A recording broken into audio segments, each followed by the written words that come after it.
Boa noite, pessoal, tudo bem? Eu me chamo Adriele e eu sou estagiária do Laboratório de Inspeção. E hoje a nossa palestra será sobre miopatias em aves, implicações para a indústria em inspeção, pela médica veterinária mestre em ciência animal dos trópicos pela UFBA, com ênfase nas sub-áreas de imunologia, microbiologia e saúde animal. E atualmente ela é auditora fiscal federal agropecuária do MAPA, exercendo atividades na área de inspeção e fiscalização de produtos de origem animal em abatedouros de aves e coelhos. Ludmila Soares Sena, a palestra é sua, fica muito à vontade. Boa noite, pessoal. Primeiro, agradecer pelo convite, né, de estar falando hoje para vocês sobre esse tema. E decidi trazer esse tema porque, além de ser a minha área de trabalho, é um tema muito atual e que existem diversas discussões a respeito dele na indústria de aves, né, no campo de aves. Então, acho que seria algo bem interessante para estar trazendo aqui para vocês e a gente está discutindo. Então, vamos começar aqui falando um pouquinho sobre o histórico, né? Da evolução da indústria do frango de corte no mundo, né? Então, teve um grande processo de melhoramento genético ao longo dos últimos anos, né? Mais especificamente aproximadamente dos últimos 50 anos, né? Então, um intenso processo de seleção genética foi feito, também se aprimoraram as técnicas de manejo, as técnicas de alimentação, né? E isso proporcionou um crescimento do frango de corte em um período de tempo muito curto em comparação ao que acontecia antes. Então, por exemplo, aqui em 1957, a gente tem um frango que, com 56 dias de idade, ele pesava 905 gramas. Em 1978, esse mesmo frango, com esse mesmo período de idade, pesava 1.808 gramas. Já em 2005, esse frango passou a pesar 4.202 gramas. Então, a gente vê que houve um avanço significativo, né, nessa conversão alimentar desse animal, que no mesmo período passou a apresentar uma taxa de crescimento muito maior do que há praticamente 50 anos atrás. Essa evolução, inclusive, ela gerou uma série de questionamentos por parte da sociedade, né, que não detém conhecimento técnico. Então, isso contribuiu, inclusive, para o surgimento do mito do hormônio na carne de frango, de que esses animais recebem hormônio na ração, recebem hormônio injetável, né, numa tentativa de justificar esse crescimento tão grande em tão pouco tempo, né. Então, esse melhoramento genético que proporcionou esse aumento na conversão alimentar e no ganho de peso das carcaças possui pontos positivos e pontos negativos. Dentre os pontos positivos, os principais que a gente pode destacar aqui são a maior sustentabilidade da produção, como, por exemplo, o menor consumo de água para a produção de 1 quilo de carne, se comparado com outros animais. Então, para a gente produzir 1 quilo de carne de frango, a gente utiliza muito menos água durante todo o processo de criação do que para produzir 1 quilo de carne de outras espécies, como, por exemplo, a bovina, né? Isso também proporcionou um aumento da oferta dessa proteína, tornando a carne de frango muito acessível à maioria da população. Então, a carne de frango ela é uma proteína de qualidade e que tem um baixo custo, é barata. E isso torna ela acessível a boa parte da população mundial. Porém, como pontos negativos dessa intensa seleção genética, a gente teve o aparecimento de problemas, principalmente no organismo desses animais, né? Então, a gente teve um aumento do aparecimento de problemas metabólicos, como, por exemplo, a síndrome assítica, o aumento de problemas locomotores, como descondroplastia tibial, artrites, nesse caso, porque o animal é muito pesado, né? As articulações acabam sendo sobrecarregadas e aí favorecem o aparecimento dessas patologias. Diminuição na resistência a doenças infecciosas e redução da qualidade da carne, aparecimento de alterações metabólicas, né? Como a carne PSE, acúmulo de gordura nas carcaças e as miopatias, que são o nosso tema de hoje. Então, o que são miopatias? Miopatias são alterações da musculatura em aves. Antigamente, quando essas alterações começaram a surgir muito, não se sabia exatamente qual a causa delas, né? Então, não se sabia se elas eram causadas por agentes infecciosos, por bactérias, mas estudos mais recentes mostraram que essas alterações, elas têm um fundo genético. Então, justamente aquele processo que eu mostrei no início, na introdução, de seleção dos animais que apresentavam maior crescimento em um menor espaço de tempo, acabou gerando alterações, distúrbios fisiológicos no organismo desse animal e favoreceu o aparecimento das miopatias. Também os avanços na alimentação, na nutrição animal, favoreceram também esse crescimento acelerado da carcaça do frango e, consequentemente, também favoreceram ao surgimento das miopatias, certo? Então, atualmente, já está claro que as miopatias elas não têm uma origem infecciosa e que, portanto, não representam um risco sanitário para o consumidor, certo? A gente tem, basicamente, 3 tipos principais de miopatia. A miopatia do músculo peitoral superficial, a miopatia do músculo peitoral profundo e a miopatia do músculo dorso cranial. A miopatia do músculo peitoral superficial, ela se subdivide em 2 tipos, que é a white stripping, que são as estrias brancas, e a wooden breast, que é o peito amadeirado. A gente vai falar um pouquinho sobre cada uma delas mais adiante. Então, aqui são os 3 principais tipos de miopatia que existem. Essa daqui é a miopatia dorsocranial. Ela afeta o músculo dorsocranial, que é esse músculo aqui bem fininho, que fica na região acima das asas. E aí a gente observa ela macroscopicamente por essa alteração de cor. A gente vê uma coloração amarelada, amarelo esverdeada nessa região aqui desse músculo. E também a gente sente uma alteração de volume, um aumento de volume e uma alteração de consistência. Essa região fica mais dura. Esse daqui é um dos tipos de miopatia peitoral superficial. A miopatia peitoral superficial, ela afeta o músculo peitoral superficial, que é esse músculo grande do filé de peito, né? Bem conhecido entre a gente. E essa daqui é uma miopatia do tipo estrias brancas. A gente vê que na superfície desse peito aqui tem várias linhas, né? Várias estriazinhas brancas, que justamente são causadas por alterações nessa musculatura, né?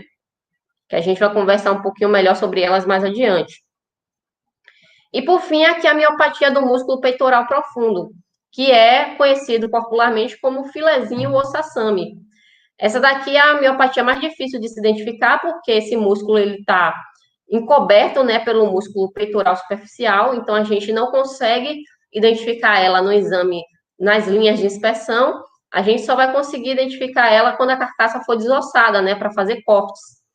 Então, a gente observa macroscopicamente essa alteração de cor nesse músculo, ele fica com a coloração esverdeada, ou então, em alguns casos, fica com um vermelho muito intenso, quase que escuro. Então, vamos falar aqui sobre os tipos de miopatia. Como eu já falei, a miopatia peitoral superficial é a que afeta o músculo peitoral superficial, que é o músculo do filé de peito, e ela se subdivide em 2 tipos, estrias brancas ou peito amadeirado.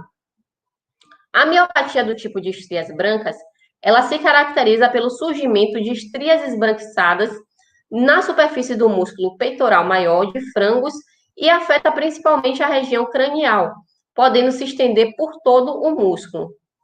Já a miopatia do tipo peito amadeirado, ela se apresenta como áreas pálidas e com rigidez aumentada do músculo do peito, tipicamente na parte proximal do filé, mas o endurecimento pode ser encontrado em todo o músculo em casos mais graves.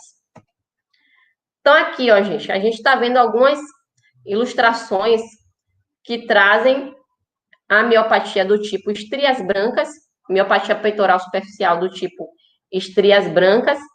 A gente tem aqui a comparação de um filé de peito normal, sem nenhuma alteração, e aí aqui um filé de peito que apresenta miopatia em um grau leve, a gente vê a presença de algumas estrias bem discretas, predominantemente nessa região cranial do filé. Aqui em grau moderado, a gente já vê uma quantidade de estrias maior, estrias mais definidas também. E aqui em grau severo, a gente vê que essas estrias, elas se estendem por praticamente toda a extensão da peça, né? Então, acredita-se que a etiologia dessa miopatia está associada justamente a um crescimento muito rápido da musculatura que provoca um alongamento das fibras musculares. E aí, quando você tem esse alongamento das fibras musculares, você tem um processo de agressão, né, de degradação dessas fibras, e aí o organismo, em contrapartida, vai vir com um processo de regeneração. E aí, durante esse processo de regeneração, acaba havendo a infiltração de células de gordura e de tecido fibroso nessa musculatura. Então, essas estrias brancas que a gente vê, predominantemente elas são gordura e também tem tecido fibroso. Justamente, isso daí é uma consequência, né, desse processo, dessas respostas reparadoras da musculatura a esse processo de agressão provocado por esse crescimento muito rápido da musculatura, certo? E outra coisa que também favorece o aparecimento dessa miopatia é a alimentação, a composição da dieta. Então, dietas muito ricas em gordura e pobres em proteína também podem favorecer o aparecimento desse tipo de miopatia. Essa miopatia, ela não provoca, ela provoca um aumento na composição de gordura desse filé de peito, mas não provoca aumento, uma alteração significativa na composição proteica.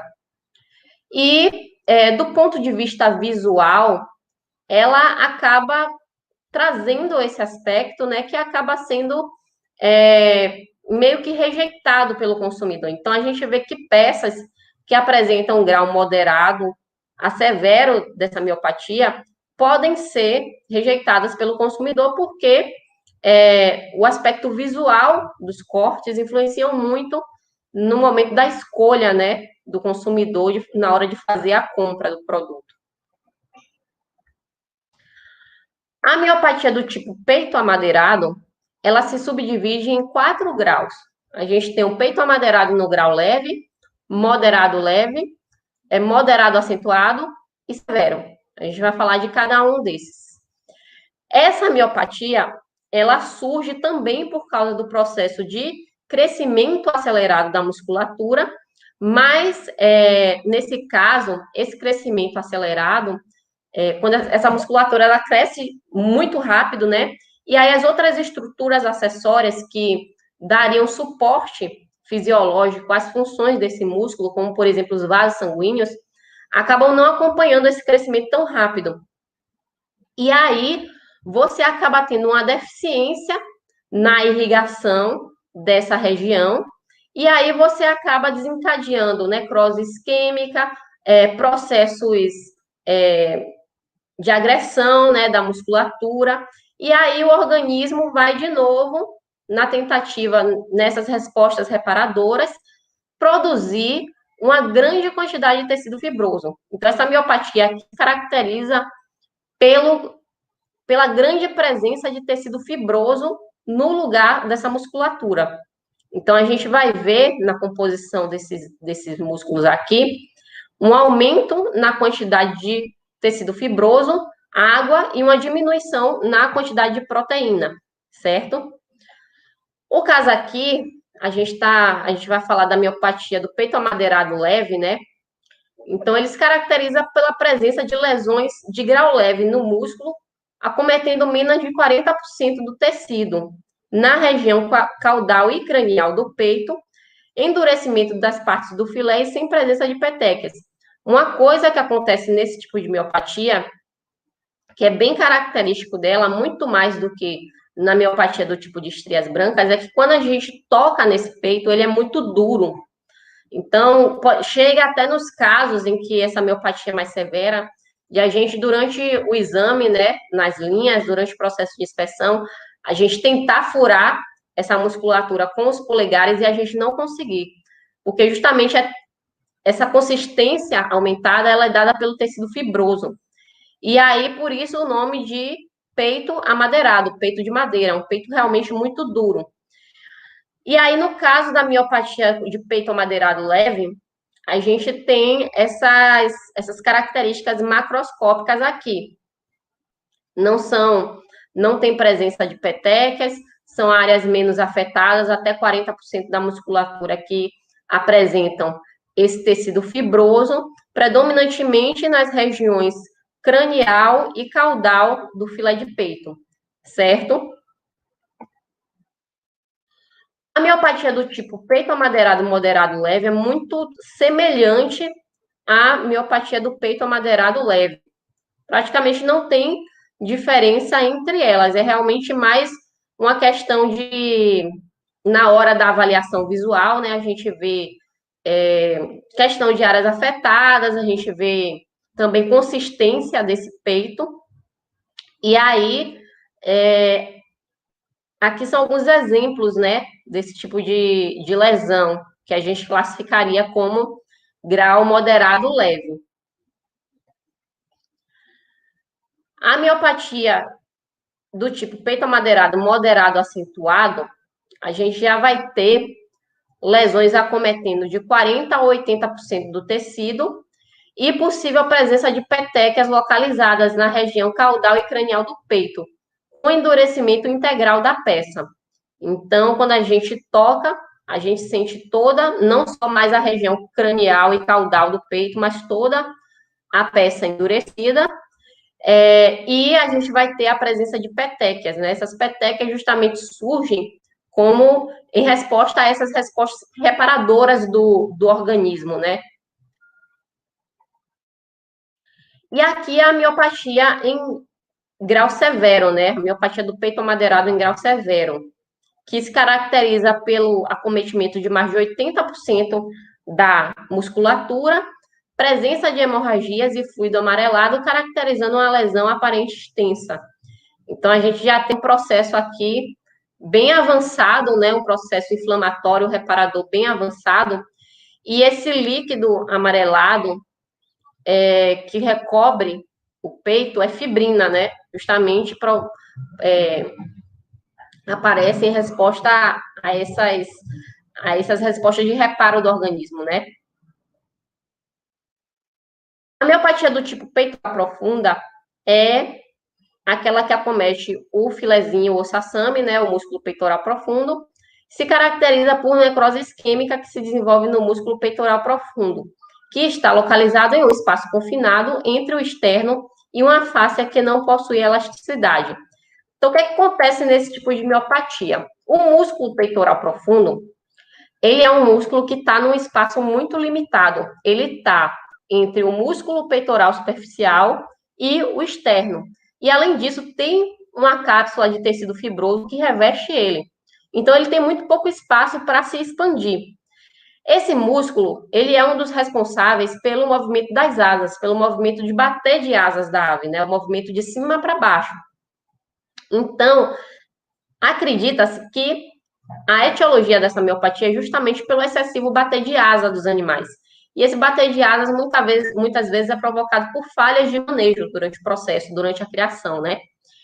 Então, as aves ficam agitadas, começam a bater as asas, esses músculos daqui, eles são solicitados, né? E aí começa a haver uma necessidade de aporte sanguíneo para esse músculo, para suprir essa necessidade de trabalho, né? Só que aí, como esse músculo não tem espaço para se expandir, acaba que esse sangue, ele não tem espaço para entrar, né? e aí surge a necrose isquêmica do músculo, ou surge a falta de oxigênio, né, não tem o suprimento sanguíneo, surge a falta de oxigênio, e aí a gente vai ter o início do processo isquêmico do músculo, a necrose isquêmica do músculo. Então, por isso que a gente vai ter essa degeneração aqui da musculatura, caracterizada por essa coloração avermelhada, chegando a ser até quase escura, ou então esverdeada, que é o mais comum. Então, tem estudos que mostram, experimentos que mostram, que até pequenos estímulos de bater de asa já são suficientes para provocar o aparecimento dessa musculatura. Ela é mais problemática quando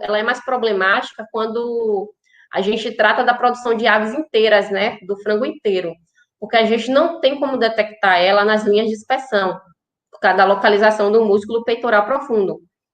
Então, só é possível a gente conseguir localizar essa miopatia ou quando essa carcaça é desviada para fazer cortes, ou então se durante o processo de inspeção, por algum acaso, a gente tira alguma outra lesão da carcaça, que faz com que uma parte desse músculo apareça para a gente.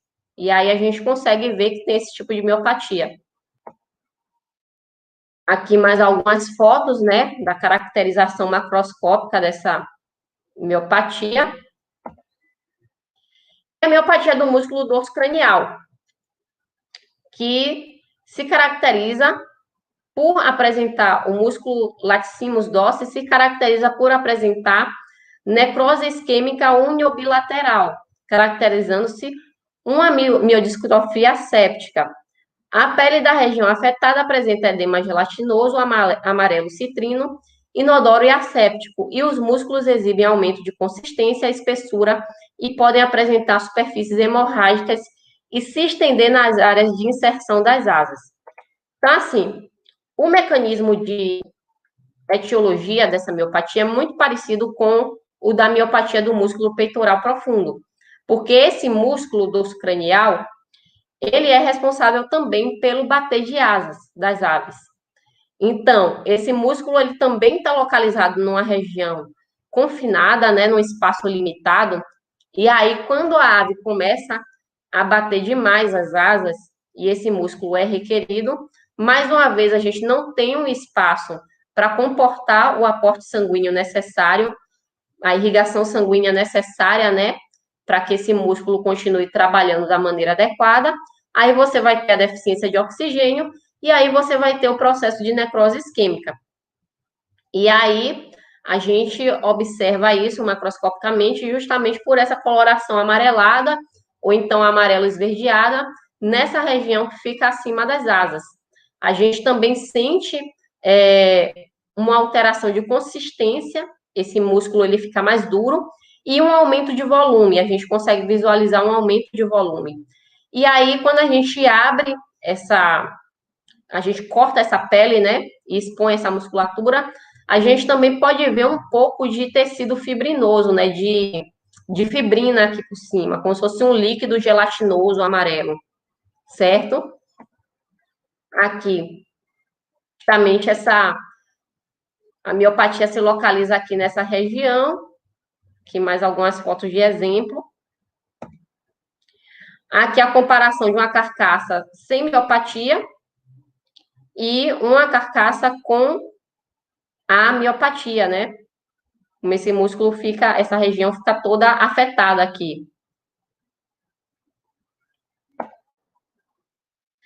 Então, estudos mostram que as principais alterações histopatológicas presentes nessas lesões são degeneração hialina, fibras tumefeitas, hipereosinofílicas e com perda das estriações transversais, fragmentação de fibras, degeneração folicular, vacuolar, regeneração de fibras, infiltrado mononuclear no interior das fibras, acúmulo de tecido adiposo entre os fascículos, infiltração intersticial mononuclear e fibrose entre os fascículos e as fibras. Não se encontrou, entre esses tipos de miopatia, alterações histopatológicas que fossem predominantes de um tipo ou de outro. Essas alterações, elas meio que são encontradas em todos os tipos de miopatia, certo? E esses estudos também demonstraram, como eu já citei anteriormente, que não há presença de processos infecciosos provocados por bactérias, tanto localmente quanto sistemicamente, né? Sistemicamente, como, por exemplo, alterações em rins, fígado, coração.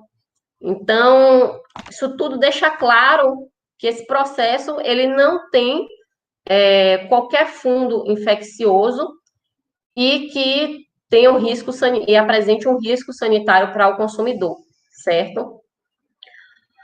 Aqui são algumas lâminas histológicas de miopatia do tipo peitoral superficial, estrias brancas. Então, a gente vê aqui a comparação de uma musculatura normal, que a gente tem as fibras musculares dispostas de maneira organizada, formadas por filamentos de actina e miosinas que estão paralelos e organizados entre si. E aí, aqui a gente tem o exemplo do que acontece num músculo acometido por miopatia peitoral superficial do tipo estrias brancas. A gente tem uma desorganização dessas fibras musculares, justamente por causa desse processo de agressão que a musculatura sofre, e a infiltração de tecido adiposo. Aqui é tecido adiposo, que justamente caracteriza as estrias brancas. Então, quais são as implicações sanitárias, industriais e comerciais dessas lesões? Do ponto de vista sanitário, como já foi dito, essas lesões não são causadas por agentes infecciosos e não representam risco sanitário para o consumidor, certo? Do ponto de vista industrial, essas lesões elas provocam grandes prejuízos. Por quê? A indústria ela deixa de estar vendendo filé de peito, que é uma das partes mais nobres do frango, para ou estar condenando, jogando fora esses filés, no caso de miopatias em um grau severo, né?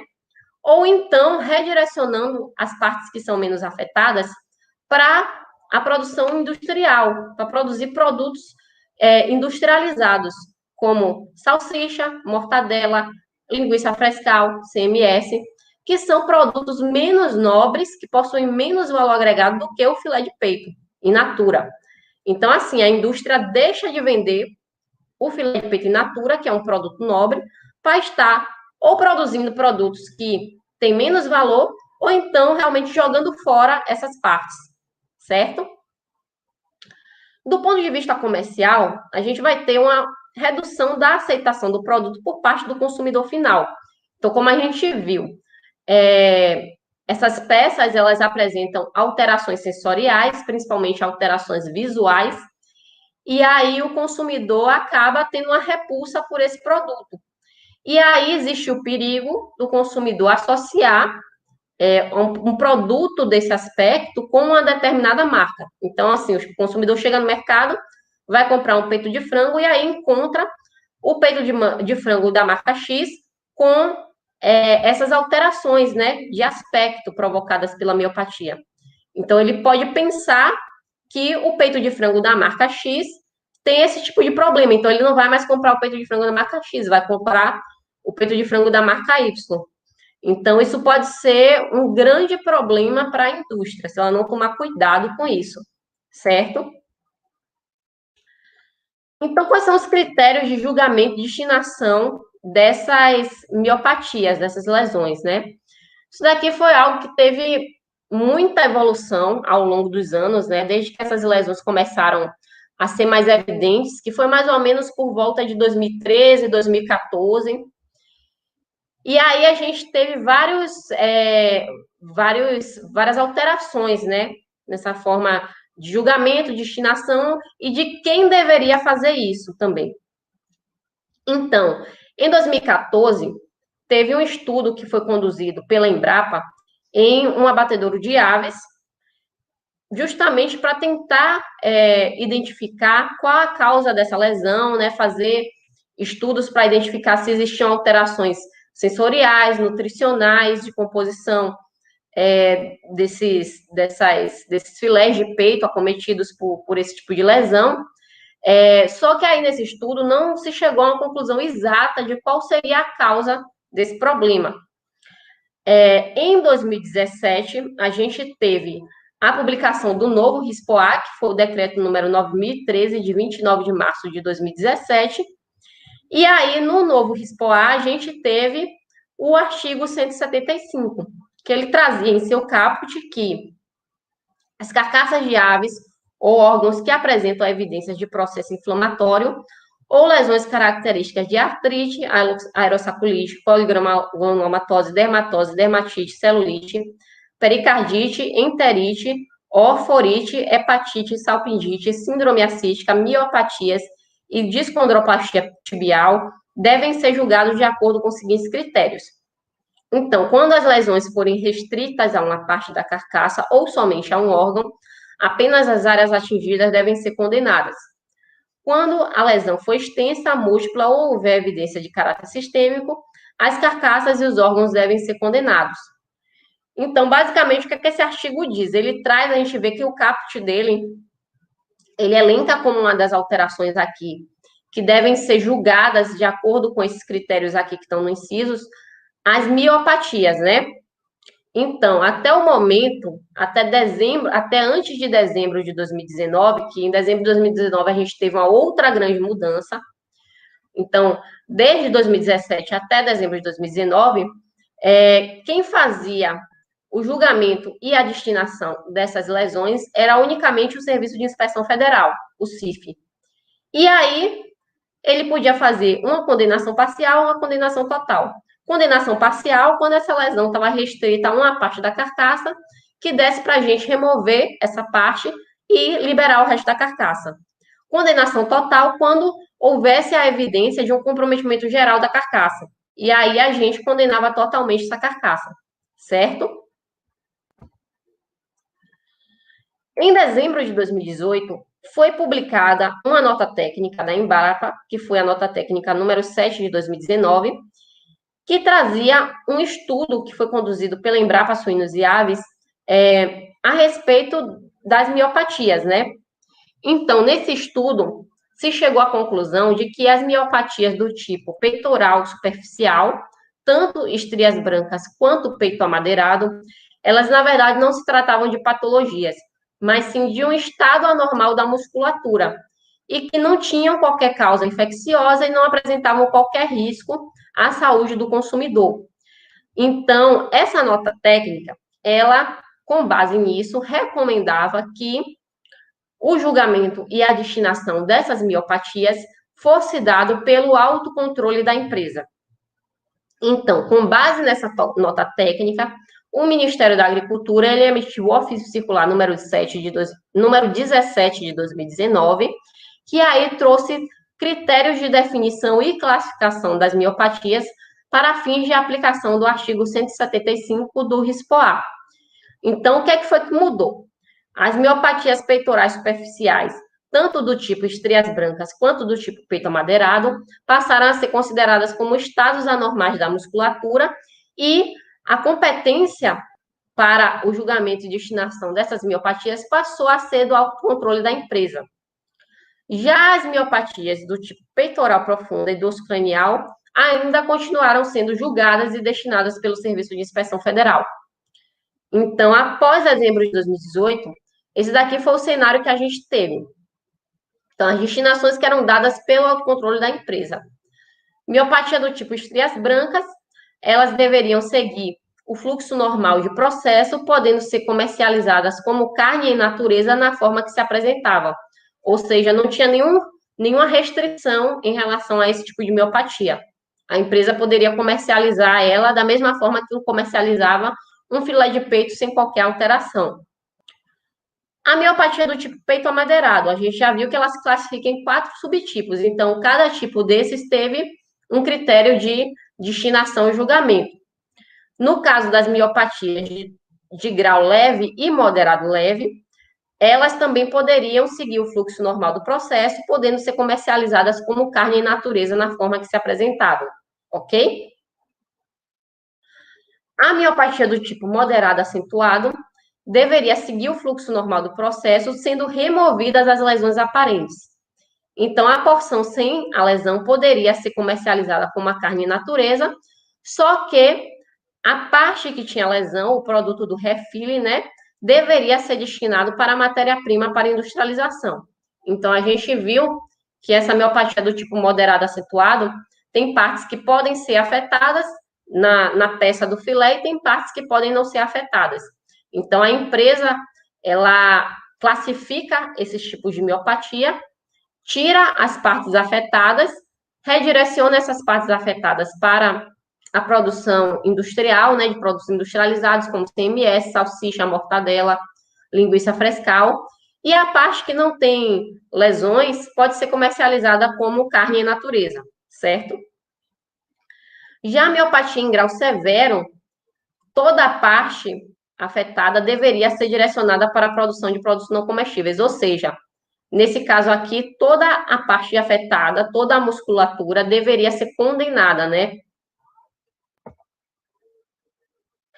E ao Serviço de Inspeção Federal cabia apenas a avaliação da miopatia peitoral profunda, da miopatia dorso cranial, que aí a gente condenava as partes afetadas, né, e liberava o resto da carcaça, e a condenação da miopatia peitoral superficial severa com repercussão geral na carcaça, que é uma miopatia peitoral tão extensa, num grau tão avançado, que já começa a repercutir para outras partes da carcaça, como, por exemplo, coxas, asas.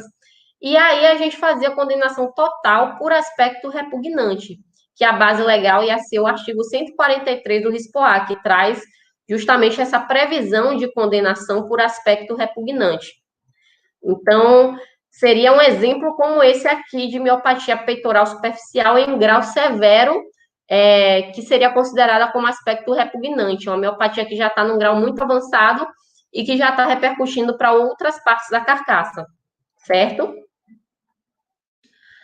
E aí, em agosto desse ano, a gente teve uma nova atualização do RISPOA, que foi o decreto número 10.468, de agosto de 2020, né? E aí a gente teve uma nova redação para o artigo 175 do RISPOA. Então, agora, quando a gente lê o caput do artigo 175, a gente percebe que as miopatias foram retiradas daqui, e aí foi acrescentado o parágrafo 2º. Então, esse parágrafo 2º, ele traz que o critério de destinação de que trata o parágrafo 1º não se aplica aos casos de miopatia e de descondroplastia tibial, hipótese em que as carcaças de aves devem ser segregadas pelo estabelecimento para a destinação industrial. Então, basicamente, aqui esse parágrafo 2º diz que todas as miopatias passaram a ser de responsabilidade da empresa. Então, todas as miopatias, a empresa faz o julgamento e a destinação de todas as miopatias. Então, o cenário que a gente tem atualmente é esse daqui. A destinação dada pelo autocontrole da empresa. Miopatia peitoral superficial, do tipo estrias brancas e peito amadeirado, com base naqueles mesmos critérios do ofício circular número 17 de 2019, levando em consideração a questão dos graus da miopatia do peito amadeirado, né? Se é leve, moderado acentuado ou severo. A miopatia peitoral profunda e a miopatia dorso cranial passaram também a ser de responsabilidade da empresa. Nesse caso, essas miopatias elas têm que ser condenadas, não há nenhuma previsão de aproveitamento de partes dessas miopatias, certo? E a única destinação que continuou sendo dada pelo CIF foi a da miopatia peitoral superficial severa com repercussão geral na carcaça, que é aquele exemplo, aquela situação que a gente viu aqui, né? E aí a gente faz a condenação total da carcaça por aspecto repugnante com base no artigo 143 do RISPOA, certo? Então, é com esse cenário aqui que a gente trabalha atualmente. Então, pessoal, eu acho que você deu para perceber que esse é um tema ainda bastante controverso, que ainda tem muitos estudos que estão sendo conduzidos, é um tema relativamente novo, e que ainda vão ter muitas mudanças e muitas descobertas pela frente. É um tema muito importante para a indústria avícola, devido aos grandes prejuízos que essas alterações provocam, né? E têm sido feitos esforços para tentar identificar quais são os genes que provocam essas alterações e corrigir o problema nas próximas gerações de animais. Então, vamos acompanhar essas alterações, essas atualizações, que com certeza vão vir sobre esse tema nos próximos anos, certo? Pessoal, agradeço pela atenção, né? Eu gostaria de fazer dois convites para vocês. O primeiro deles é para vocês me seguirem no meu Instagram, @senaludmila. Eu trago várias dicas de concurso, sobre métodos de estudos, curso, enfim, materiais técnicos, palestras, curiosidades. Tem bastante coisa legal aí que eu estou fazendo e que ainda vai vir adiante, né? E o outro convite que eu quero fazer para vocês é sobre um ciclo de palestras de inspeção de produtos de origem animal, do qual estou participando. Esse ciclo de palestras vai ocorrer no finalzinho de outubro e início de novembro, e vai trazer vários temas na área de inspeção de produtos de origem animal. Tema na área de aves, que eu vou dar palestra, na área de carnes, de pescados, de produtos apícolas, de leite, de ovos. Então, tá bem legal. Se vocês se interessarem, vocês podem entrar em contato com os organizadores, que são o Expansão Vet, para vocês saberem valores, né? E também vocês podem, através do meu Instagram, tem lá essa publicação, esse banner, e aí vocês podem ver maiores informações a respeito disso, certo?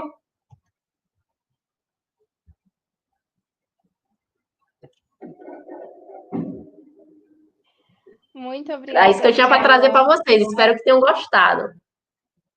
Foi muito, muito boa a tua apresentação. Muito obrigada. Obrigada a todos também que participaram. Não esqueçam de enviar o nome de vocês lá pro e-mail, tá? Para levar o certificado. Se vocês tiverem alguma dúvida, podem deixar aqui nos comentários que a gente lê para ela. Qualquer coisa, se não tiverem, é só chamar a gente lá no Insta, que a gente pode estar repassando também todos os contatos certinhos. E sem contar que lá a gente passa todas as datas de palestras, lá a gente recebe feedbacks, né, do que vocês querem receber aqui. Então é isso, gente. Fiquem à vontade se quiserem perguntar. E novamente, a gente agradece muito a tua participação, Ludmila. Foi muito boa a tua palestra. Muito boa mesmo. Parabéns. É que nada, eu que agradeço o convite. E aí o pessoal pode mandar perguntas aqui no chat, né? Aproveita. Uhum, Ou então, depois podem me procurar no meu Instagram, manda direct para mim que eu respondo também, certo? exatamente. Ah, obrigada. Em geral, o pessoal gostou bastante da Obrigada, Nariane. apresentação. Então,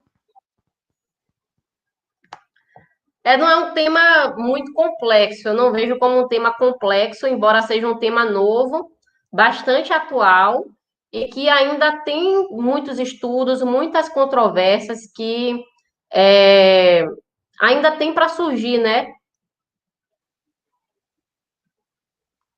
As dúvidas foram respondidas já, foi ao decorrer da apresentação. Que bom, né? então acho que foi isso. Pessoal, não esqueçam de seguir ela. Segue a gente também lá no Insta. E é isso, gente. Participem da próxima palestra dela também. E quem sabe futuramente ela volte aqui. Então vamos Ah, volto sim, torcer. com muito prazer, com certeza. Muito obrigada, Ludmila. Nada, eu que agradeço.